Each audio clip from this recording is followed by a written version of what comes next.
Value of supply में दोस्तों जो तीन कैटेगरीज हमने पढ़ी थी, उन तीन कैटेगरीज में कुल मिलाकर जितने क्वेश्चन बनते हैं हमारे क्वेश्चन बैंक के, अब आइए उनको पहले सॉल्व कर लेते हैं। वैल्यू ऑफ सप्लाई में आपको याद होगा पहला था ट्रांजैक्शन वैल्यू की कैटेगरी, जिसमें सेक्शन 15 सबसेक्शन 1 2 3, उसके बाद valuation other than transaction value, और तीसरा स्पेसिफाइड रूल्स जो थे। बाद वाली जो दो हेडिंग्स हैं वो अभी हमने पढ़ी ही नहीं। वैल्यू ऑफ सप्लाई में आपको याद होगा अब तक आपने पढ़ा है कि ट्रांजैक्शन वैल्यू मतलब जितने रुपए की ट्रांजैक्शन हो रही है, उसमें कुछ कुछ ऐड किया जाता है और कुछ कुछ डिडक्ट किया जाता है।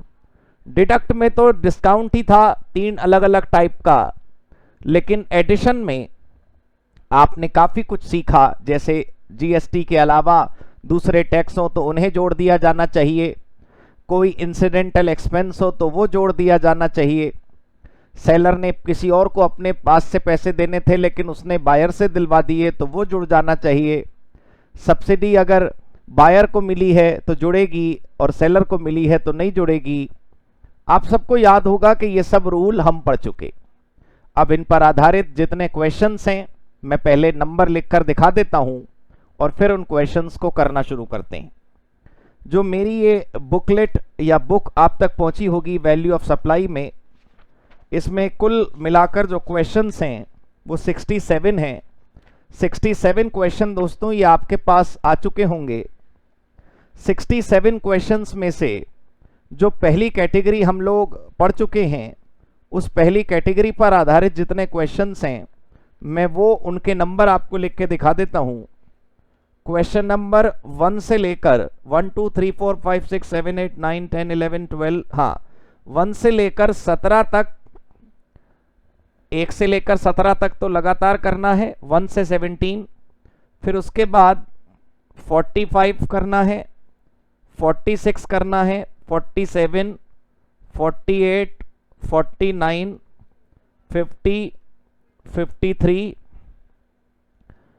फिर उसके बाद 56, 61, 62, 65, 66, 67।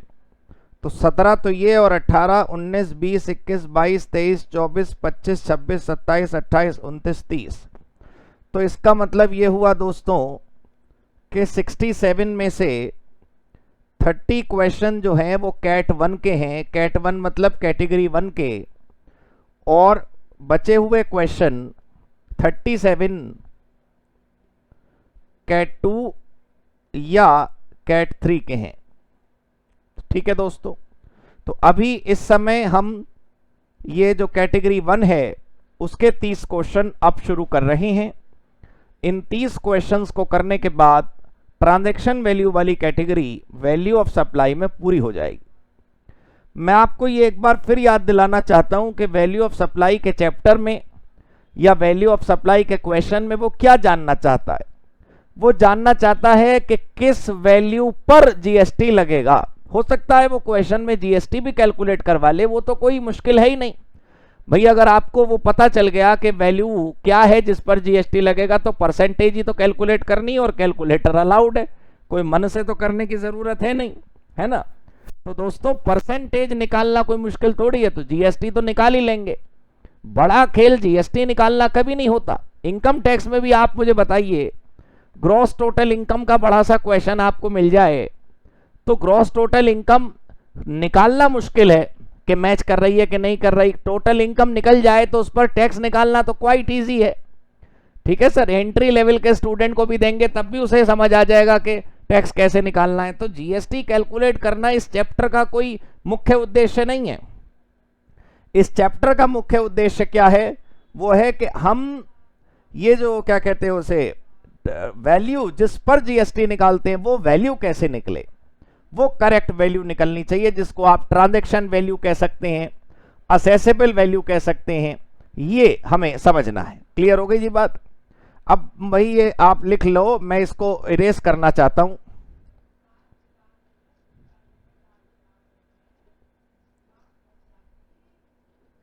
ठीक है दोस्तों, अब जरा ध्यान से पढ़ते हैं। क्वेश्चन नंबर 1 देखिए क्या कहता है। बहुत धीरे धीरे पढ़िएगा, बहुत हल्के हल्के पढ़िएगा, कोई जल्दबाजी की जरूरत नहीं है। 30 क्वेश्चंस का मतलब ये नहीं है कि 30 आवर्स लगेंगे, ठीक है। टैक्स कैलकुलेशन और वैल्यू का कैलकुलेशन कोई मुश्किल नहीं है। कैलकुलेटर रेडी रखिए, अपनी नोटबुक रेडी रखिए, हम सब मिलकर कैलकुलेशन सीखेंगे। Mister A goes to shop of mister B. इसका मतलब यह हुआ कि जो मिस्टर ए हैं वो बायर हैं और मिस्टर बी जो हैं वो सेलर हैं। थोड़ी सी इंक का साइज हल्का कर लेते हैं। हाँ, मिस्टर ए जो हैं वो बायर हैं और मिस्टर बी सेलर हैं, ठीक है, क्लियर है। He pays amount of ₹50,000 as consideration. 50,000 रुपए का कोई सामान का वैल्यू का पेमेंट उन्होंने करा for 52 inch LED TV purchased plus GST. अच्छा, 50,000 रुपए नहीं, 50,000 रुपए प्लस जीएसटी। जीएसटी अलग से पे करना है। टीवी का अमाउंट 50,000 रुपए है, लेकिन टीवी के अमाउंट के अलावा जीएसटी का पैसा भी हमें देना है। एमआरपी प्रोडक्ट की 65,000 रुपए है जो टीवी के डब्बे पे छपी हुई है। अब किसी भी हाल में टैक्स वैक्स जोड़कर जो रकम बनेगी वो 65,000 को क्रॉस नहीं करनी चाहिए। That means we all understand the value of goods plus the tax can not exceed the maximum retail price. भाई अगर मैक्सिमम रिटेल प्राइस को क्रॉस करेगा तो टीवी का कीमत सस्ता करिए, टैक्स तो आप कम कर नहीं सकते, वो तो बेस का परसेंटेज है। मतलब ये हुआ कि 50,000 का टीवी है। बस ये ध्यान रखना चाहिए, जब एमआरपी छपी है, यहां पर एमआरपी गिवन है, तो 50,000 प्लस जीएसटी लगाओगे तो 65,000 को क्रॉस ना करे। Discount offered to all buyers ₹15,000। तो भाई 65,000 का जो टीवी है जिसमें 15,000 का डिस्काउंट मिलता है, तो 50,000 का ही तो हुआ टीवी, तो वो 50,000 रुपये हैं यहां पर। As per section 15 subsection 1 of CGST Act, the valuation will be as per transaction value basis. Assume applicable rate of CGST 14%, SGST 14%। ठीक है दोस्तों, अब जीएसटी का रेट 14% गिवन। अब क्वेश्चन नंबर 1 अगर आप एग्जाम में सॉल्व करोगे, क्वेश्चन नंबर 1 जैसा ही है, छोटा सा प्यारा सा मासूम सा, इसमें कोई ज्यादा तिकड़म आपको नहीं लगानी। क्वेश्चन नंबर 1 देखिए, जो वैल्यू ऑफ ट्रांजैक्शन है, वैल्यू ऑफ ट्रांजैक्शन जो है वो कितने रुपए है? 50,000, करेक्ट, 50,000 रुपए। उसके बाद 14% सीजीएसटी और 14% एसजीएसटी अगर ऐड करें, 50,000 का 14%, तो 7,000 बनता है।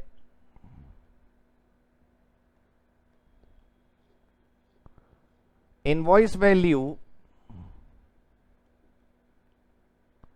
50,000 प्लस ये 14,000 रुपए, 64,000। तो ये इनवॉइस वैल्यू आ गई, खत्म हो गया पहला क्वेश्चन। कुछ करना थोड़ी है इसमें। क्वेश्चन नंबर 1 में तो हमने केवल पैटर्न ऑफ कैलकुलेशन सीखा।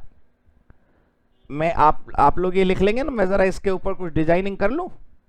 ये जो 50,000 रुपए है ट्रांजैक्शन वैल्यू, ये जो बेस 50,000 रुपए है इस पर जीएसटी निकला। इस क्वेश्चन में साफ साफ लिखा था कि भाई टीवी 50,000 का बिका है। लेकिन आगे जो क्वेश्चंस आपको मिलेंगे, they may have certain editions and they may have some subtractions.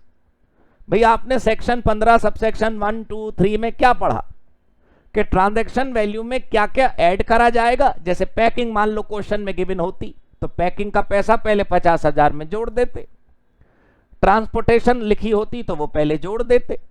इसका मतलब ये हुआ कि जो भी स्टडी अभी तक हमने करी उसमें जो एडिशंस हैं वो जोड़ना है और जो डिलीशन है वो माइनस करना है, सब्ट्रैक्शन माइनस करना है, फिर जो वैल्यू बचे उस पर जीएसटी निकाल देना। इस क्वेश्चन में जो पहला क्वेश्चन था, जो सिर्फ इंट्रोडक्शन है काइंड ऑफ, उसमें ना कुछ ऐड करना था और ना ही कुछ सब्ट्रैक्ट करना था, इसलिए कोई खास इसमें समय नहीं लगा और कोई खास कैलकुलेशन भी नहीं हुई। क्लियर? तो पहला क्वेश्चन हमारा क्लियर हो गया, 64,000 हमारा ये सॉल्यूशन डन। बाकी वो जो ऊपर नीचे लिखा है वो आप प्लीज पढ़ते रहिएगा। 1 से लेकर 17 तक तो रनिंग में क्वेश्चंस करने हैं, सारे करते हैं। चलिए, ये क्वेश्चन वाली फाइल देखिए, आप लोग भी ओपन करके रखिए अपने पास, और फिर आंसर हम लोग खुद कैलकुलेट करेंगे साथ साथ। Admission to true theatre is ₹90 per ticket. ये भी, इसकी भी मोटाई थोड़ी ज्यादा है, थोड़ा हल्का कर लें इसको। हाँ, रुपी अभी भी ज्यादा है, 1 minute.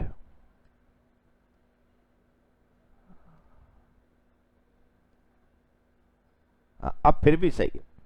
90 rupees per ticket admission का लगता है for a Tamil movie as well as for Hindi movie. अच्छा, मतलब एक टिकट सिनेमा हॉल में जाने का 90 रुपए लगता है।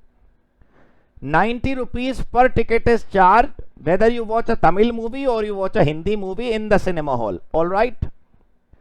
Plus entertain, ओहो 1 सेकेंड, अभी भी बहुत मोटा है ये हाइलाइटर, थोड़ा और पतला करते हैं।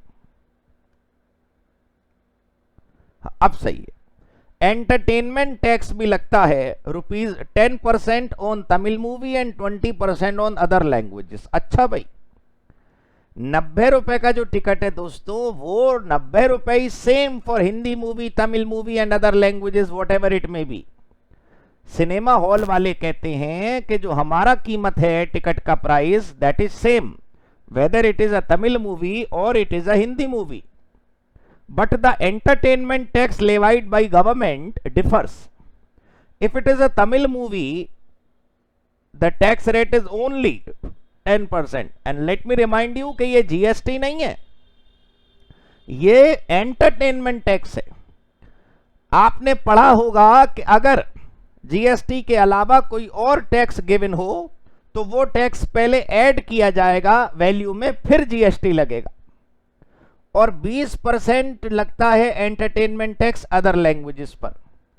इसका मतलब अब ये हुआ कि अगर तमिल मूवी बिकेगी, मतलब तमिल मूवी का टिकट बिकेगा, तो 90 प्लस 10% करके जो वैल्यू आएगी उस पर जीएसटी लगेगा।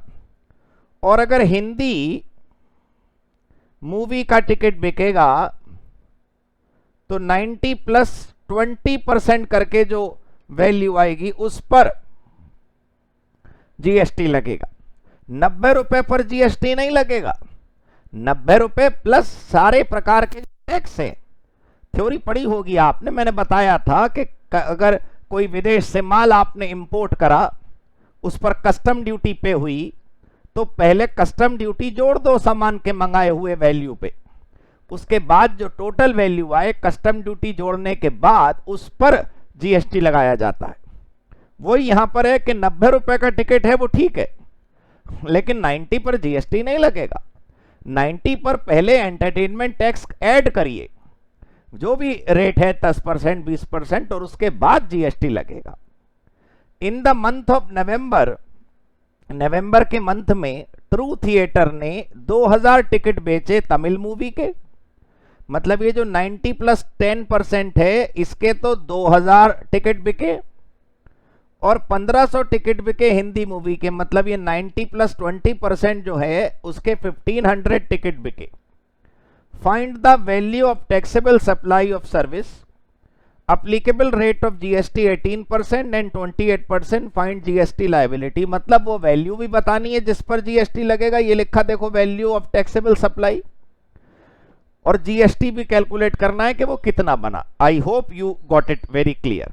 आप समझ चुके, इसको आगे बढ़े। अब देखिए, इसको समझते हैं कैलकुलेशन खुद कर कर। क्वेश्चन नंबर 2 दोस्तों, क्वेश्चन नंबर 2, कैलकुलेशन वैल्यू की भी करनी है और उसके बाद जीएसटी की भी करनी है। तो दोनों की कैलकुलेशन कर लेते हैं। पहले इधर पर्टिकुलर्स लिख लेते हैं। देखिए फॉर्मेट का मैं आपको बताऊं, कोई चिंता मत करिए, फॉर्मेट अगर आपकी कैलकुलेशन का बहुत सुंदर हुआ तो शायद वो खुश हो जाएगा, हो सकता है एक नंबर ज्यादा दे दे, लोग ऐसा कहते हैं, वैसे तो मैं तो नहीं मानता, लेकिन मैं बता रहा हूं कि अगर प्रेजेंटेशन थोड़ी कम हल्की भी हुई तो आप फेल थोड़ी हो सकते हैं। कैलकुलेशन की करेक्टनेस पर ज्यादा ध्यान दीजिए। कैलकुलेशन की करेक्टनेस अगर है तो प्रेजेंटेशन की ब्यूटी नहीं भी है तो भी कोई दिक्कत नहीं है। पर्टिकुलर्स के बाद इधर तमिल और हिंदी दोनों की कैलकुलेशन जरा ध्यान से हम देखते हैं, ठीक है। वैल्यू ऑफ सप्लाई कैसे निकलेगी भाई? ये भी 90 रुपए का टिकट है और ये भी 90 रुपए का टिकट है, लेकिन प्लस तमिल मूवी पर 10% जीएसटी वो लगता है एंटरटेनमेंट टैक्स, और इस पर 20% लगता है। इसके तमिल मूवी के कितने टिकट बिके थे? तमिल मूवी के 2000 टिकट बिके थे और इसके 1500 टिकट बिके। तो बस ये जो वैल्यू आई वही तो वैल्यू ऑफ सप्लाई है भाई। 90 रुपए प्लस 10% करा तो 99 रुपीज बने। 99 का एक टिकट बना तमिल मूवी का बिना जीएसटी वाला। अब अगर जीएसटी जोड़ दें, वो टिकट कितने बिके? 2000, तो यहां पर रुपए बना 1,98,000। अभी जीएसटी तो बाद में जोड़ेंगे। और यहां पर हिंदी मूवी का कैलकुलेशन करते हैं तो दोबारा से 90 रुपए में इस बार 20% जोड़ना है। 20% जोड़ा तो 108 रुपए बने भाई। 108 वाले टिकट बिके कितने? 1500, तो 1,62,000। यही आ रहा है ना इधर आंसर में भी? हाँ जी, 1,62,000। वैसे आपको बताऊं, इंटरमीडिएट आंसर मैच नहीं करना चाहिए बीच बीच में। जब पूरा आंसर कर लो ना 10 मिनट लगा के, फिर फाइनल वैल्यू मैच करनी चाहिए। और जब वो गलत आई तब तुम्हें हमेशा याद रहेगा कि तुमने अपने 10-15 कीमती मिनट किसी क्वेश्चन में लगाए थे और फिर तुम्हारा आंसर गलत हो गया था। एनीवेज, तो 1,98,000 and 1,62,000 is the value of supply. अब जीएसटी का जो रेट है वो आपको मैं क्वेश्चन में दिखाऊं। क्वेश्चन की लास्ट लाइन में जीएसटी का रेट लिखा था। यहां पर जीएसटी का रेट लिखा था, मैं जरा इस सब को मिटा देना चाहता हूं, फिर जीएसटी का रेट आपको दिखाऊंगा। ये देखिए जीएसटी का रेट लिखा है 18 और 28%। 18 और 28% जो जीएसटी का रेट लिखा है, इन्होंने 18% और 28% दो रेट गिवन है। वैसे तो क्वेश्चन में ये साफ साफ नहीं लिखा कि 18% तमिल मूवी का है और 28% हिंदी मूवी का। वैसे तो ये साफ साफ लिखा होना चाहिए था कि 18% कौन सी का है और 28% किसका, लेकिन ये क्वेश्चन कई जगह है दोस्तों, बुक्स में, स्कैनर्स में, टेस्ट पेपर्स में, सब जगह इन्होंने क्या माना कि 18% तमिल का टैक्स है और 28% हिंदी वालों का टैक्स है। तो मान लेते हैं, कोई बात नहीं। जीएसटी, ठीक है, ध्यान से देखेंगे। जीएसटी में सीजीएसटी और एसजीएसटी अलग अलग लिख लेते हैं।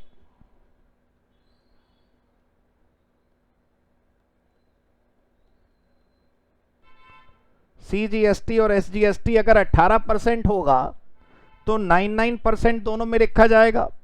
तो जरा देखते हैं, 1,98,000 का 9% हुआ 17,820। 17,820। और ये जो 1,62,000 है, इसका 14% निकालना पड़ेगा क्योंकि 28 के दो हिस्से करे तो 14 हुए। 22,680। 22,680। अब जरा देखिए, अब यहां पर कितने रुपए बने, बस वो जोड़कर इनवॉइस की फाइनल वैल्यू बता दीजिए। वैसे एग्जामिनर ने बस क्या पूछा था, मैं ब्लू कलर से लिख के आपको दिखा रहा हूं। एक तो ये पूछा था एग्जामिनर ने, वैल्यू ऑफ सप्लाई बताइए, और दूसरा जीएसटी का अमाउंट बताइए। लेकिन ऐसे अधूरा सा लगता है क्वेश्चन भाई। वैल्यू ऑफ सप्लाई निकल गई, उस पर जीएसटी निकल गया, तो टोटल करके ये भी दिखा दो कि इनवॉइस कितने का बना होगा। भाई जितने का ticket plus GST, full value customer ने तो टैक्स जोड़ के दी होगी ना, जीएसटी जोड़ के। तो कुल इनवॉइस वैल्यू एक बार बता दो कितना बना।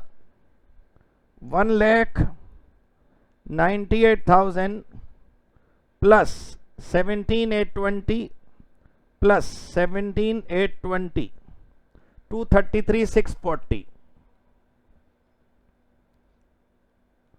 ठीक है दोस्तों, और ये 1,62,000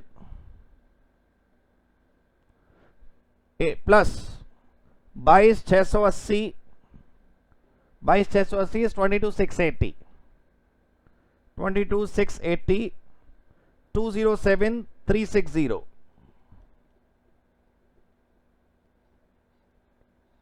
So the question is done।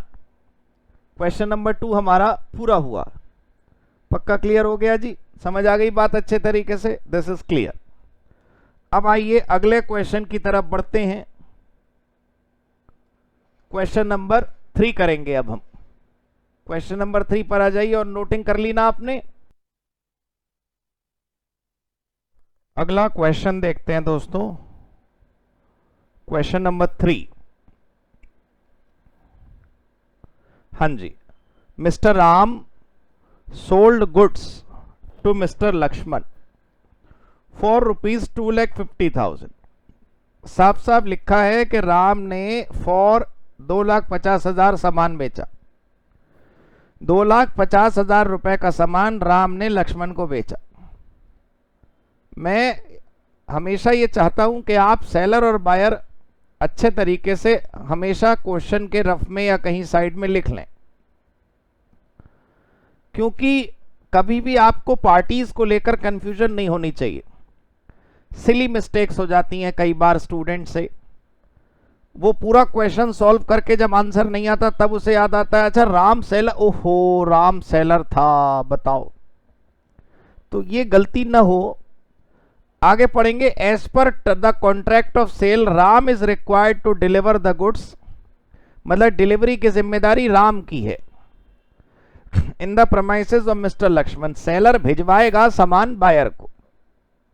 Ram ने हायर करा transporter for transportation for delivery of goods. Ram ने ट्रांसपोर्टर को रखा। भाई ऑब्वियसली राम का काम तो सामान बनाना है, उसको बेचना है, उसको ट्रांसपोर्ट करने के लिए उसने एक ट्रांसपोर्टर को हायर करा, उसे पेमेंट करनी है। लेकिन आगे लिखा है the freight paid by mister Lakshman to transporter. अब आप सोचिए कि जो फ्रेट है वो पे किसको करना चाहिए था? वो पे करना चाहिए था, फ्रेट जो है पेड बाय लक्ष्मण है, पेड बाय लक्ष्मण मतलब बायर। फ्रेट जो है वो बायर ने पे करा, लेकिन जब ट्रांसपोर्टर सेलर ने हायर करा तो जिम्मेदारी सेलर की थी, तो लाइबिलिटी किसकी थी? ये लाइबिलिटी सेलर की थी। ये जो आप टेलीविजन रेफ्रिजरेटर नहीं खरीदते कंज्यूमर ड्यूरेबल दुकानों से, उसके रिक्शे वाले को आप पैसा देते हो आपके घर तक पहुंचाने का, वो जीएसटी में जोड़ के नहीं देता, गलत होता है वो। अगर वो रिक्शा वाला, वो ट्रांसपोर्ट वाला कस्टमर मतलब आपने खुद हायर करा है तो बात अलग है, दुकानदार को बिल में जीएसटी में क्यों जोड़ेगा भाई वो। लेकिन दुकानदार ही अगर रिक्शा वाला अरेंज कर रहा है, दुकानदार की लाइबिलिटी हो जाती है फिर उसको पे करने की। इस क्वेश्चन में साफ साफ लिखा है Ram is required to deliver the goods, so it is whose responsibility? It is seller's responsibility to pay to the transporter, but real payment was made by Lakshman. If you remember, we studied it in section 15 subsection 1 2 3 में तो discount है केवल। हमने देखा था कि वो खर्चे जिनको पेमेंट करने की लाइबिलिटी किसकी है, जिनको पेमेंट करने की लाइबिलिटी दोस्तों सेलर की है, लेकिन बायर पे करता है, वो भी जुड़ेगा। और फिर उसके बाद, फिर उसके आगे फिर जीएसटी लगेगा। अब आप देखिए फ्रेट पेड 2500 है, तो ये पैसे और 2.5 लाख रुपए दोनों जुड़ेंगे और फिर उसके बाद जीएसटी लगेगा। ये लिखा है यहां पर, देखिए आंसर चेक कर लीजिए। अब ये इस लायक नहीं है कि हम इसको फिर अलग से कैलकुलेट करके दिखाएं, ये यूं ही समझ आ जाएगा आपको। ये देखिए value of supply of goods कितने? 2,50,000 रुपए। उसके बाद फ्रेट इसमें 2,500 जोड़ दिया गया, बिल्कुल ऐसी प्रस्तुति आप एग्जाम में कर सकते हैं। और उसके बाद टैक्सेबल वैल्यू बनी 2,52,500। जी इस पर जीएसटी क्यों नहीं निकाला? अरे क्वेश्चन में जीएसटी निकालने को नहीं बोला है। क्वेश्चन में देखिए क्या बोला है। क्वेश्चन में वो कहते हैं find the transaction value of supply of goods. केवल transaction value of supply of goods बोली है उसने सिर्फ ये कहा कि सिर्फ ये बताइए कि जीएसटी किस पर लगेगा। जीएसटी का रेट नहीं गिवन है यहां पर। क्वेश्चन नंबर 3 पूरा हो गया।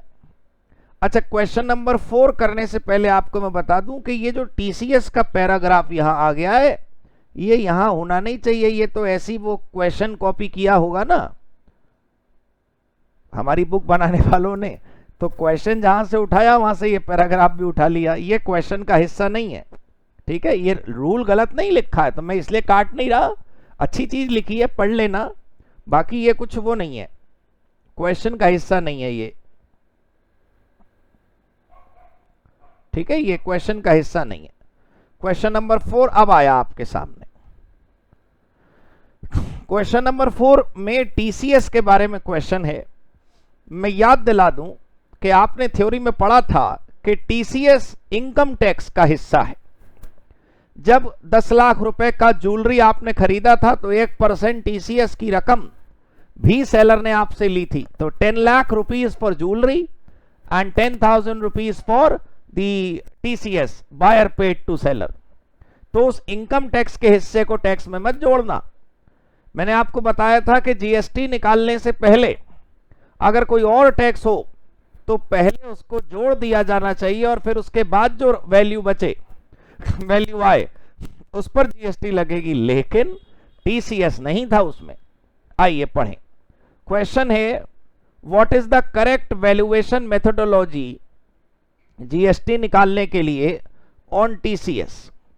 हम पढ़ चुके हैं नॉट टू बी इंक्लूडेड, इसको इंक्लूड ही नहीं करना है, इसको जोड़ना ही नहीं है। जरा देखिए, for the purpose of determination of value of supply under GST TCS would not be includable, क्योंकि ये एक टैक्स का नेचर नहीं है, ये एक इंटरिम लेवाई है। इंटरिम लेवाई मतलब टैक्स को पहले ही कलेक्ट कर लेने का एक तरीका है। आपको अच्छे तरीके से बताऊं, अगर क्वेश्चन को धीरे धीरे समझ कर आप पढ़ेंगे तो आपको याद आने लगेंगे वो रूल जो हमने थ्योरी में लिखे होंगे। फिर उसके बाद कभी कोई गलती होने ही नहीं वाली आपसे, ठीक है दोस्तों। चलिए 5वां क्वेश्चन टीसीएस के बारे में ही है। 5वें क्वेश्चन से आपको और ज्यादा अच्छा क्लैरिटी हो जाएगी। 5वें क्वेश्चन के अलग अलग 5 हिस्से हैं। छोटी छोटी चीजें, छोटी छोटी कैलकुलेशन उन्होंने पूछी हैं। आइए हम लोग मिलकर करते हैं। यहां पर देखिए, motor vehicle worth ₹20 lakh is sold by सुंदर प्राइवेट लिमिटेड। मतलब ये जो सुंदर हैं ये सेलर हैं और बायर यहां पर नहीं लिखा, टू आ कस्टमर लिखा है। कस्टमर की डिटेल यहां पर नहीं दी, रिसीवर की डिटेल यहां पर नहीं दी, वो जनरल बायर है। 20 लाख रुपए की गाड़ी बिकी, बस ये हमें समझ आ गया। And for which ₹5 lakh has been paid in cash and balance amount by way of cheque. देखिए हम इनकम टैक्स नहीं पढ़ रहे हैं जिसमें हम अलावेबिलिटी और डिसअलावेबिलिटी देखें, जिसमें हम अलाउ और डिसअलाउ करें किसी एक्सपेंस को। भाई हमें तो ये पता चल गया कि गाड़ी की वैल्यू 20 लाख रुपए की है। अब इसके जो 5 क्वेश्चन है दोस्तों, इन्होंने थोड़ा सा मिक्स करके दे दिया। अगर बच्चे ने कभी टीसीएस ना पढ़ा हो इनकम टैक्स में तो हल्का सा वो घबरा सकता है इस क्वेश्चन को देखकर। ध्यान से सुनिए, अगर आपने कभी टीसीएस नाम की चीज नहीं पढ़ी तब भी क्वेश्चन ही आपको हिंट दे रहा है कैसे काम करना है। सबसे पहले क्वेश्चन है टीसीएस कैलकुलेट करिए under section 206C of the income tax act 1961। क्या टीसीएस लगेगा या नहीं लगेगा? देखिए टीसीएस का अगर सेक्शन 206C नहीं लगता तो ये इतना सारा सवाल क्यों बनता। वैसे तो मैं आपको रिक्वेस्ट करूंगा कि आप इनकम टैक्स का कोई बुक या वीडियो उठाइए और 206C पढ़ डालिए, इनकम टैक्स में एक पर्टिकुलर वैल्यू से ऊपर की अगर सेल परचेज होती है कुछ आइटम्स की तो टीसीएस लगता है। तो इस पहले प्रश्न का आंसर तो बस इतना है, यस टीसीएस इज एप्लीकेबल। जो आंसर मैंने यहां पर अपनी बुक में दिए हैं वो क्वेश्चन और वो आंसर दोनों ही अलग अलग टेस्ट पेपर, स्टडी मटेरियल, इन सब से ही लिए गए हैं। तो जैसा आंसर यहां पर शो हो रहा है आप एग्जाम में भी बिल्कुल वैसा ही शो कर सकते हैं। इनफैक्ट और कोई डिजाइन आपको ठीक लगे, मैं कई बार कह चुका हूं कि presentation does not matter much, although it matters but it does not matter that much कि आप इसी पर ध्यान देते रहें। Your major focus should be on correctness of your answer. खैर, दूसरा क्वेश्चन देखते हैं। Who is required to collect TCS? दुकानदार, सेलर, वो बायर से मोटर गाड़ी के भी पैसे लेगा 20 लाख रुपए और टीसीएस के भी पैसे लेगा, ठीक है, जितना भी परसेंटेज होगा वैसे 1% है। तो ये इसका आंसर हुआ सेलर। ये देखिए, seller has to collect TCS. Clear हो गई जी बात? वैल्यू टीसीएस की बताइए कितनी है भाई? जब टीसीएस 1% है, ये क्वेश्चन की आखिरी लाइन में लिखा है assume applicable TCS 1% and GST 28%, तो 20 लाख का 1% हो गया 20,000 रुपीज। ये देखिए सी का आंसर ये रहा। ऐसे एक एक लाइन के question. Value of taxable supply under section 15, अब बताइए कितने रुपए पर जीएसटी लगेगा? तो हम ये पढ़ चुके हैं पहले कि टीसीएस को वैल्यू में नहीं जोड़ा जाएगा। जीएसटी जो लगेगा वो केवल मोटर गाड़ी की वैल्यू पर लगेगा, 20 लाख रुपए पर केवल। डी का आंसर देख लीजिए आप। अब आखिरी प्राइस, आखिरी क्वेश्चन है, इनवॉइस प्राइस बताइए। इनवॉइस प्राइस बताइए, इनवॉइस प्राइस ऑफ सुंदर प्राइवेट लिमिटेड। इनवॉइस प्राइस का मतलब होता है वो फाइनल वैल्यू जो बायर से वसूलनी है, टोटल रिसीवेबल सेलर का और टोटल पेबल बायर का। तो उसको कैसे कैलकुलेट करेंगे मैं जरा आपको करके दिखाता हूं। क्वेश्चन का ई पार्ट मैं आपको लिखकर दिखाता हूं, आप जरा ध्यान से देखिए। Value of motor vehicle,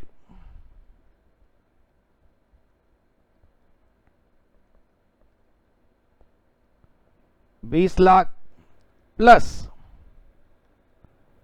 TCS at 1% 20,000, right. फिर उसके बाद ये जो वैल्यू आई, इस टीसीएस वाली वैल्यू को जीएसटी के लिए जोड़ना नहीं है, जीएसटी 20 लाख पर ही लगेगा। 28% जीएसटी ऑन 20 lakhs, 20 lakhs का 28% 5,60,000। इनवॉइस वैल्यू मतलब फाइनल पेबल कितना रुपए बना? Invoice value 5,60,000 plus 20,000 plus 20 lakh 25,80,000, 25,80,000। ये है वो इनवॉइस वैल्यू जो जिस पर जीएसटी लगेगा वो नहीं। जीएसटी तो ये था 20 लाख के ऊपर जीएसटी लगा, लेकिन इनवॉइस वैल्यू का मतलब होता है दोस्तों वो फाइनल पेबल जो बायर पे करेगा, या यूं कहिए फाइनल रिसीवेबल जो सेलर को रिसीव होगा, ये है। चलिए क्वेश्चंस पर आ जाते हैं। आंसर देख लीजिए, 25,80,000 रुपए ये रहा। क्लियर हो गई? अच्छा, ये जो अगला 6th क्वेश्चन है आपको बता दूं, ये छठा क्वेश्चन जानते हैं आप कहां से लिया गया है?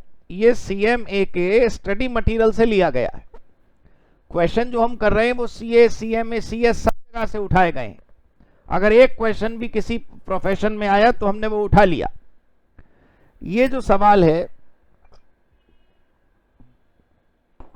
ये डायग्राम के फॉर्म में बना हुआ है, तो आपको कंफ्यूजन ना हो इसलिए मैं 1 2 3 पहले आपके सामने लिखवा देना चाहता हूं, फिर उसके बाद आप पूरा समझिएगा। देखिए ये है स्टेप 1, ठीक है सर। ये है स्टेप 2 और ये है स्टेप 3। मतलब इस डायग्राम में सबसे पहले आपको क्या देखना है और फिर आपको क्या देखना है, जरा वो समझिए आप। देखिए, मिस्टर बी एजेंट है मिस्टर ए के, राइट। मिस्टर बी एजेंट है मिस्टर ए के और मिस्टर सी बायर है प्रोडक्ट एक्स के। Mister B procures order from C for supply of product X ₹10 lakh. तो जरा सोचिए कि हमारे इस क्वेश्चन में सेलर कौन है? मिस्टर ए, जिसका एजेंट है बी, क्योंकि प्रोक्योर्स ऑर्डर है ना, वो ऑर्डर लाया, तो सेलर का एजेंट ही तो ऑर्डर लाएगा। और बायर है सी। पहले आराम से वीडियो पॉज करके इस बात पर अग्री हो जाइए कि ये सच है। भाई यहां पर मिस्टर सी के बारे में तो ये साफ साफ लिखा है, देखिए, mister C buyer of product X. Product का नाम XYZ है, हमें क्या करना, बायर है मिस्टर सी। तो ये देखो बायर हो गया मिस्टर सी, ये बात क्लियर है। लेकिन जो सेलर है वो है मिस्टर ए,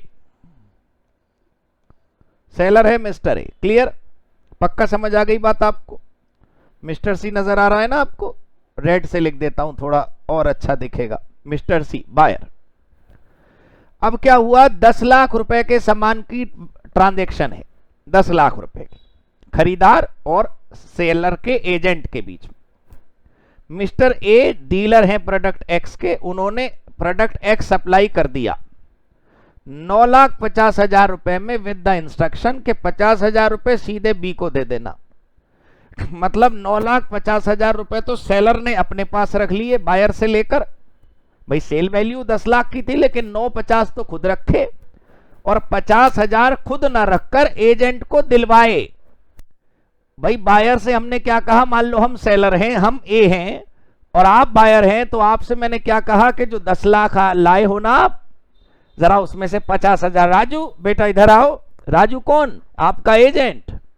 उस राजू को 50,000 दिलवा दिए हमने, 9,50,000 हमने रख दिए। अरे तो बायर की जेब से तो पूरे 10 निकले ना। सेलर ने खुद लिए या किसी को दिलवाए, उससे क्या फर्क पड़ता है? जीएसटी किस पर लगेगा? फुल वैल्यू पर। बस यही बात समझनी है। देखो आप यहां पर 3 नंबर देखो। अब आप, value of taxable supply in the hand of mister A is as follows. 9,50,000 का सामान, 50,000 का कमीशन, 10 लाख रुपए।